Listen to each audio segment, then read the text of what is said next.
உண்மையை பேசுகிறோமா அல்லது மாயை பற்றி பேசுகிறோமா, இல்லாததை திருச்சி பேசுகிறோமா, இல்லை பெருமையானதை பேசுகிறோமா, சண்டை உண்டாக்குகிறத பேசுகிறோமா, பொறாமை உண்டாக்குறத பேசுகிறோமா? கர்த்தர் பேசுகிறார். அருமையானவர்களே, இந்த 8ஆம் மாதத்தில் கர்த்தர் உங்கள் வாழ்க்கையில் அற்புதத்தை செய்ய வேண்டும் என்று சொன்னால், அதிசயத்தை செய்ய வேண்டும் என்று சொன்னால், ஆண்டவர் என் வாயை பாதுகாக்க வேண்டும். என் வாய் மாயை பேசக்கூடாது. அப்படி என்றால் பொய்யை பேசக்கூடாது. யோனாவில் எழுதப்பட்டிருக்கிறது, மாயையை பின்பற்றுகிறவர்கள் தங்களுக்கு வரும் கிருபையை போக்கடிக்கிறார்கள். கிருபை வருது ஆண்டவரிடத்திலிருந்து, அதை வேணான்னு சொல்றாங்களாம். அதிகாலை தோறும் ஆண்டவர் கிருபையோடு கூட கிட்ட வராரு, வேணான்னு சொல்றாங்களா? ஏன்?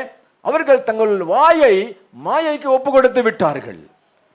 அருமையானவர்களே, நம்ம அப்படி இராதபடிக்கு உள்ளதை உள்ளதென்றும் இல்லாதது என்றும் பேச கர்த்தர் நம்முடைய வாயை அபிஷேகிப்பாராக. இந்த காலை வேளையிலே ஆண்டவர் ஏசாயாவின் நாவை தொட்ட அந்த கரம் நம்முடைய நாவை தொடுவது